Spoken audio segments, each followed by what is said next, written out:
আমার পিছনে যেটা দেখছেন এটাই হলো প্যারট রক। একটু আগে আমরা ছিলাম কোকোনাট হিলে, এখন চলে এসেছি প্যারট রকে। আমরা এখন দেখবো প্যারট রকের সৌন্দর্য। তাহলে চলুন আমার সাথে। আমার চোখের নিচে দুটি দাগ দেখেছেন? মালদ্বীপ এবং শ্রীলঙ্কা ঘুরে আমার মুখের চামড়া উঠে যাচ্ছে। এখন সকাল 10টা বাজে, এখন ভাটার সময়, যে কারণে আপনি এখানে আসতে পারেন। প্যারট রকে উঠছি, অনেক কষ্ট হচ্ছে।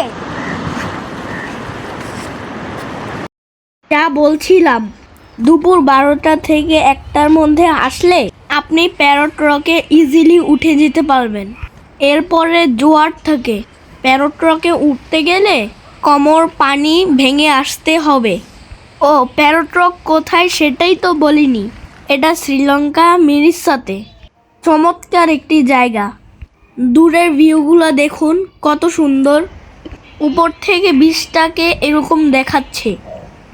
আর পানির কালারের কথা কি বলবো, চমৎকার। আসুন পিছনের দিকটা ঘুরে আসি। আর আমার ভিডিও ভালো লাগলে অবশ্যই ফলো দিবেন, যাতে আপনি পরবর্তী ভিডিও দেখতে পারেন। আর কোনো প্রশ্ন থাকলে অবশ্যই কমেন্টস করবেন। দেখুন এই প্যারট রকের পিছনটা কত সুন্দর। যত দূর চোখ যায় শুধু সাগর আর সাগর। মজার ব্যাপার, এখন ডিসেম্বর মাস, কোনো ঠান্ডা নেই।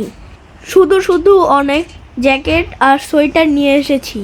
আমরা একটু আগে গিয়েছিলাম কোকোনাট হিল, ওই জায়গাটাও খুব সুন্দর। ওইখান থেকে আমরা একটা টুকটুক নিয়েছি। টুকটুকওয়ালাকে বলেছি আমরা প্যারট রকে যাব।